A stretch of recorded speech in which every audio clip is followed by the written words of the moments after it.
Yes, welcome. My voice was so soft. Yes, willkommen to the Lord Petty podcast.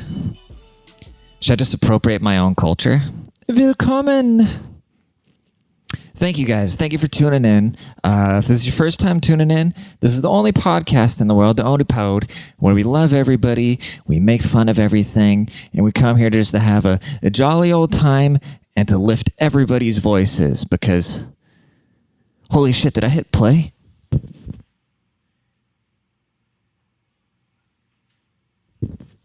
I've done that before, dude. I've done that before where I forget to hit record on the camera, and then I have a really good pod, and then I'm done with it, and then I got no foot, and I got to just release the audio to all the peasants. I'm just kidding, dude. I've talked about this. I'm pretty sure I talk about this every episode, how I don't watch video episodes, but I like video clips. So the video clips are good, dude. But thank you for coming back. If you've been, if you're at it from the back or from the front. If you don't understand that reference, it's from my friend BFG, who was something, a rapper, honestly one of my favorite rappers in the world, one of the most talented people I think ever in the world. There's actually a really old episode with him where I interview him twice, dude.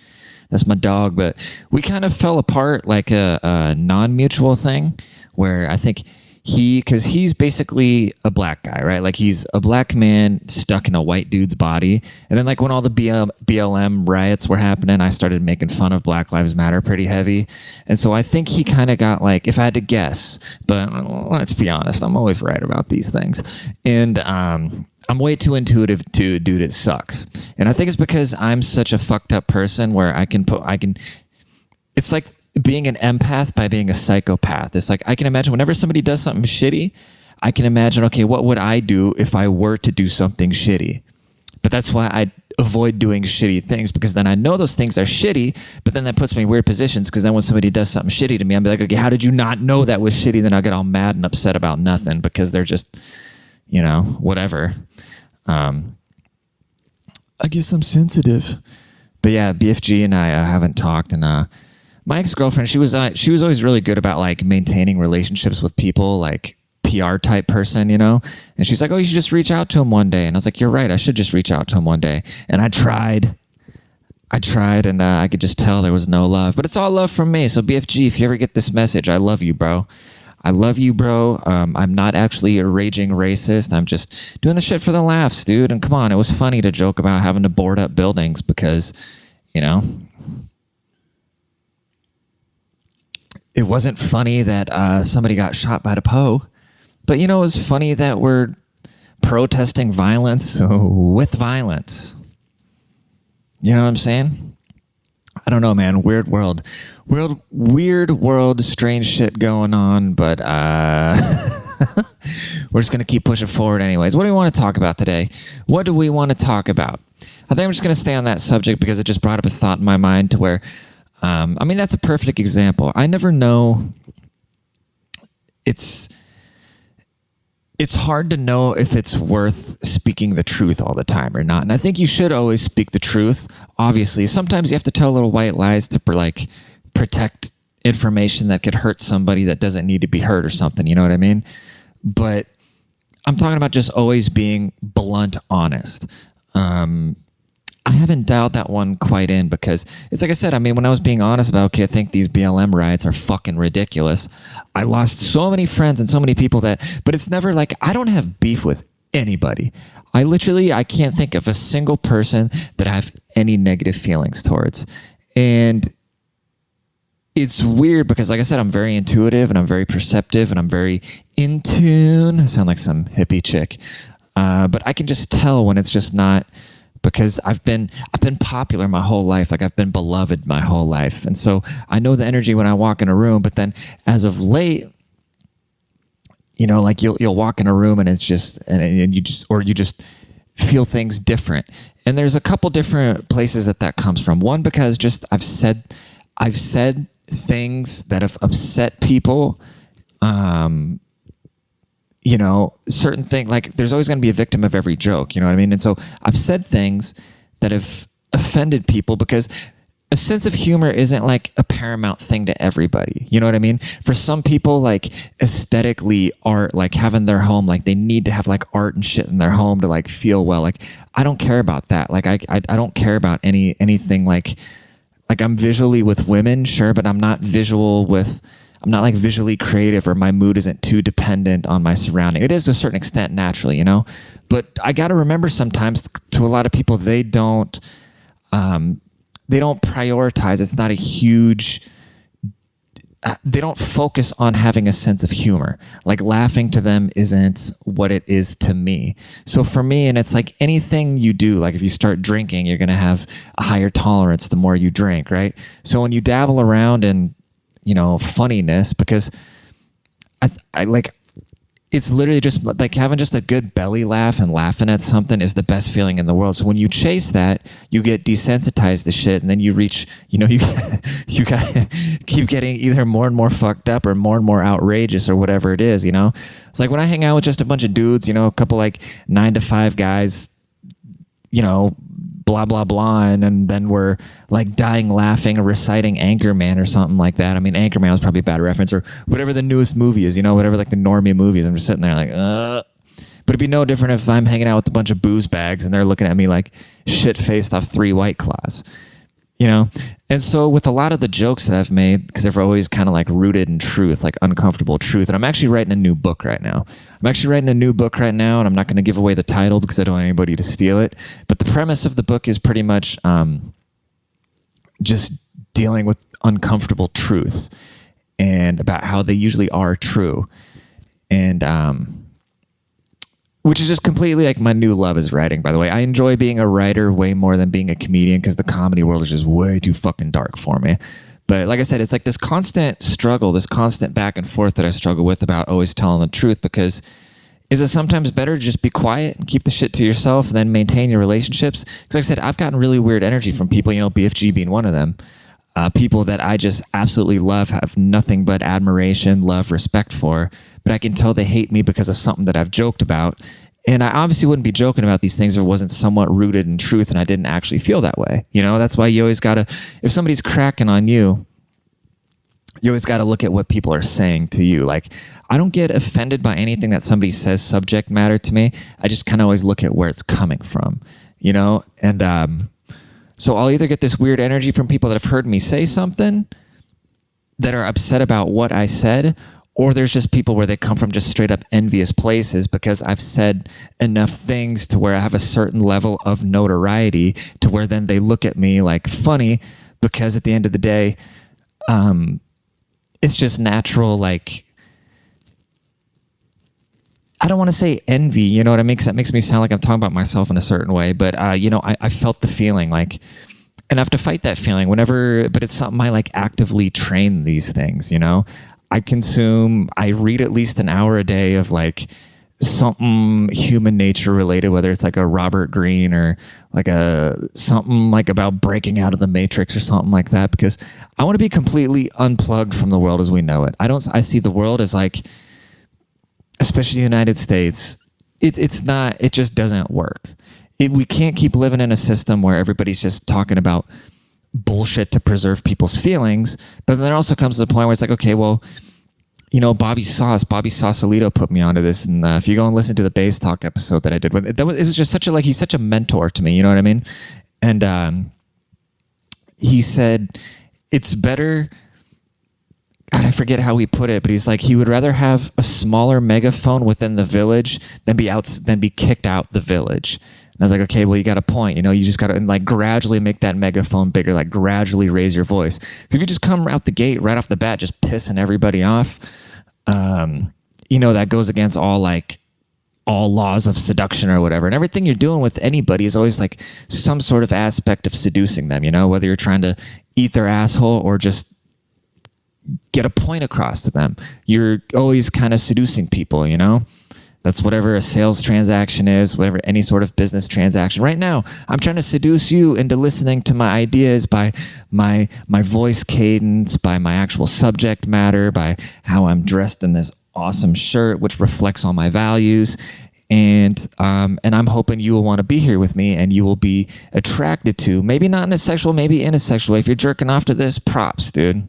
Because I could never jerk off to this because my porn tolerance is way too high. I'm actually cut out a lot of porn. Like I was on a podcast recently called The Lonely Man's Podcast with some homies, and one of the comedians, his name is Jesse Burlingame, real funny guy, has the most fucked up mullet you'll ever see in your life, but it looks sick. And he was talking about like porn addiction and kind of breaking it down. I was like, holy shit, I might have a porn addiction. Not like a weird where I can't go anywhere without, like, I gotta watch porn. But I've straight up, like, I thought about it, I was like, damn, I've straight up like had the urge where I've just been like watching TV and I'll see some chick with like nice titties and be like, oh, I need to go watch some porn. And so I haven't watched porn in like 2 weeks. And I think I'm going to keep it that way, dude. It's just weird how you can just train your mind when you get in the zone of things, and you start looking at things differently. It's just a lot of work that goes into it, bro. It's a lot of work that goes into training your mind and breaking out of the fucking matrix and just unplugging from what we think is normal, just being a bum and like wanting to just work this 9 to 5 your whole life and like getting sick and then taking medication. It's just crazy. Like everything we've been taught, nobody wants to come out and say like, oh no, being fat is fucking unhealthy. But then, because then they can sell medications. It's crazy. Like I just want to preserve everybody's feelings. Like I heard something today that, so if you're running ads on Facebook, like if you're selling diet pills or something like that, or I heard something about debt consolidation to where you can't run debt consolidation ads because it'll make people feel bad about themselves that they're in debt. Like, what the fuck are we doing here, dude? Or same thing with like fitness ads. Like you can't make people feel bad about their body in fitness ads. It's just crazy, dude. So I think there's just a level of, we should always, I look at it like this. We should never not tell the truth, but you don't need to always give your opinion, even when it is the truth. If that's kind of like the balance that I'm trying to reach, where before I'd just be like, nah, fuck it. And I just threw it out to anyone and everyone. I'm just like, fuck it, I don't care. But I've seen the bridges that it's burnt. And a lot of those things, to be honest, I mean, I don't really care too much about a lot of the relationships. Like, well, I do care, but it's none. If somebody's gonna get offended by some shit like that, I know like you're too weak to hang. Like you can't come on this journey with me because you're just not. You will die on the Oregon Trail. You'll get fucking malaria while I'm up there trying to like pull the goddamn wagon. So I can't have you doing that in my life. I can't have you sandbagging my life, like being emotional and being fucking weak. I can't have it. But at the same time, I don't want you to hate me and I want to care about you. You know what I'm saying? With your bitch ass. Speaking of bitch ass, you know who the biggest bitch ass is who I'm getting sick of is MGK. He's such a fucking beta male, dude. And I hate that term. People are like, oh, alpha male, beta male, but it is a real thing. And if you don't think it is, you definitely know what you are. And it doesn't matter if you're like, if some dude's benching 400 pounds, but they're just like completely insecure, like you're not of this big alpha male just because you can bench 400 pounds, dude. You're just a fucking pussy with a lot of muscle built around your core because you're sensitive. But MGK is just something else, dude. Like his music is just fucking corny. He's talking about all the pain he's in, like cutting himself. He's going to kill himself because of... I tell you right now, bro, I will bet you a large amount of money that I don't have that Megan Fox is going to leave his ass. And then he's going to make some super depressing teeny bopper album where he's talking more about kissing under the bleachers. And then fucking Pete Davidson's probably going to swoop in and bang Megan Fox. Because that guy fucks everything that anybody's ever wanted to fuck. I think his next goal is going to be AOC. Because where does Pete Davidson go after that? He did Ariana Grande. He did the little, young pop star. And then he jumped to the fucking hoe of all hoes of like the queen goddess of hoedom. So now it's like, what realm can you possibly jump to? And he's dated models. He's dated actresses. I think the only place he can go is he needs to fuck AOC. And he's to go get some big booty Latina, dude. Yeah, dude. I'm hoping with this shirt that I'm wearing, I can, because usually I'm all about like the far right Latinas. But I'm hoping with this one I can just reel in some really dumb ones.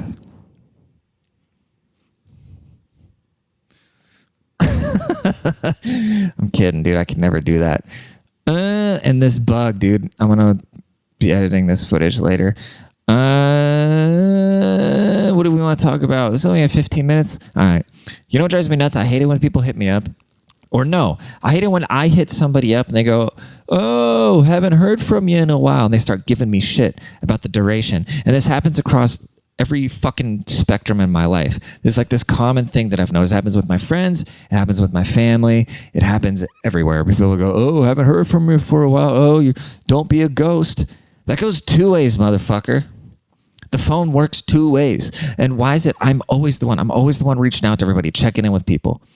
Because I've moved so much in my life. I've had so many like different pockets of different things that I've done in like different groups of people. And I'm always the one to reach out. Always. Let's see, who checks in? My buddy Dallas checks in. That's it. That's the only person I can think of that actually like, hey bro, how you doing? Without asking me for something. That's the only person. Everybody else, I try to check in with people and they go, oh, too big for your britches. Nah, bro, it goes two ways. Y'all can check in with me sometime. It's like this must be a character flaw of mine. And sorry, I'm not trying to treat this podcast as my journal. But which is weird to think about. I'm going to have grandkids someday and then you just go back and be like, Grandpa, what is eating far-right Latina's ass? The fuck was I talking about? Checking in. Gotta reel it back in, Rod. Reel it back in. Now I'm thinking about eating far-right Latina ass.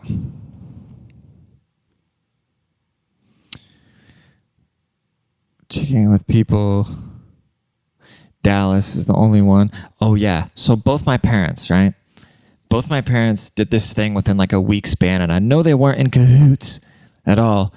But my mom texted me like, oh, not to bother you, but blah, blah, blah, blah, blah, blah, blah. I'm like, Mom, you're not bothering me. And then like the next day I said, hey, do you want to go hiking? And so I took my mom and my aunt. We went like go hike the green belt. And then, same thing. She's all like, oh, well, I don't want to bother you. I don't want to bother you. And my grandma would do that too. She'd be like, oh, well, I don't want to bother you. Just don't want to catch you at a bad time. And I'm talking to my dad. And then my dad had to call me. He's like, hey, man, sorry to bother you. I'm like, why does everybody think they're fucking bothering me? You're not bothering me. It makes me feel good when somebody finally checks in on me because I'm always checking in on everybody else. You can check in on me, dude. Just because I'm a fucking feminist doesn't mean I'm going to be a big bitch. All right?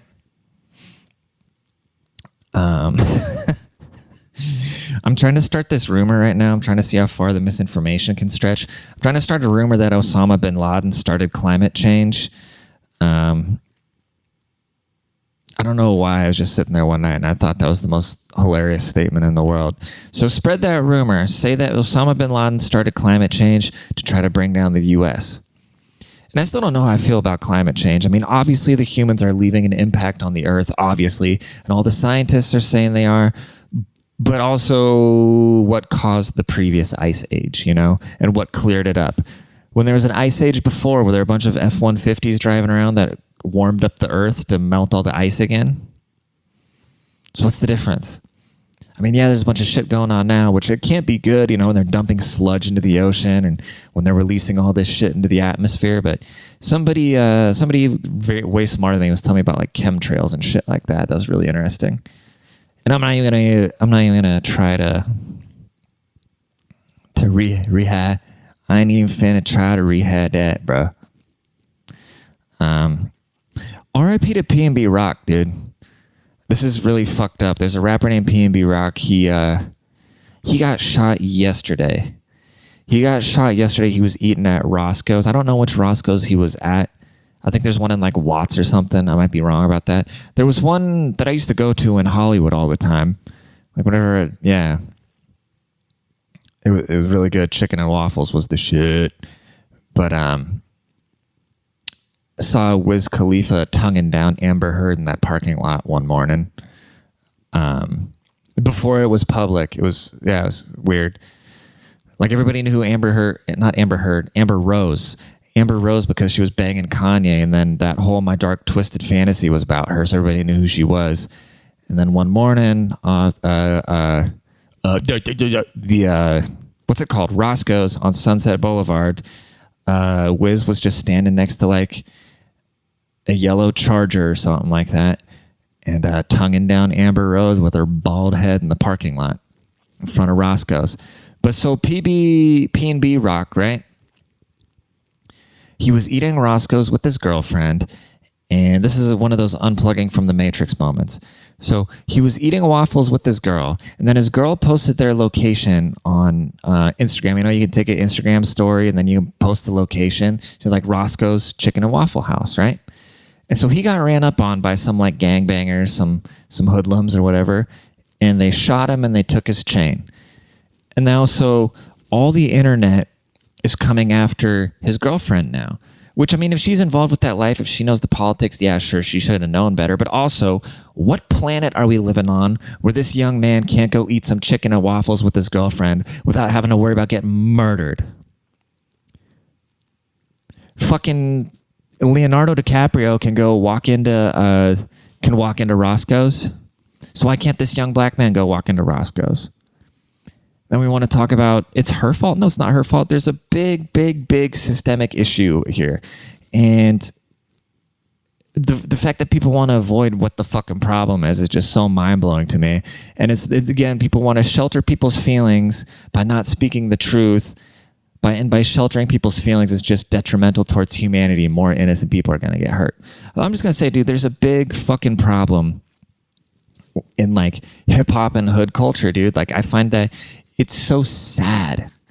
It's so sad to me that this guy that worked so hard to get out of those circumstances, he can't go eat waffles with his fucking girlfriend. And now this chick's got to be looking over her shoulder all the time, you know, because some moron's going to blame her for killing her boyfriend by posting a picture of the waffle she was eating. Instead of being like, hey, instead of perpetuating a culture that encourages to snatch chains and murder people, to shoot first and ask later and fuck the police, we're going to get mad at the girl for posting the waffles. Well, that was a funny segment. Is this podcast even a comedy podcast anymore? I can't tell. I cannot wait to get out of this fucking apartment, dude. I feel so limited by what I can do with my voice. I just want to be like yelling and so I don't know. I'm sorry I got to like whisper in this fucking closet of an apartment here, even though this apartment's pretty fucking nice. But yeah, I'm done living in an apartment. I want to be able to like wash a truck outside.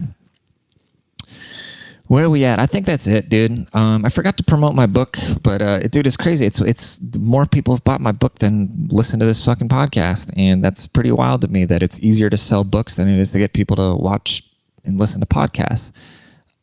So thank you guys for doing that. Please keep buying it, and it's hard to get people to leave reviews though, and I know why, because you know it takes you like a week or two to read a book, and that's pretty fast, I think, for the average person, even though my book probably isn't like complicated reading. But please go leave a review on the book. If you've read it, please leave a review on the podcast. And if you don't know, you can actually leave a rating in Spotify now. So we're getting a lot of Spotify listens. So hit the 5-star on to Spotify. And appreciate y'all motherfuckers. Thank you so much. And I'll talk to you later.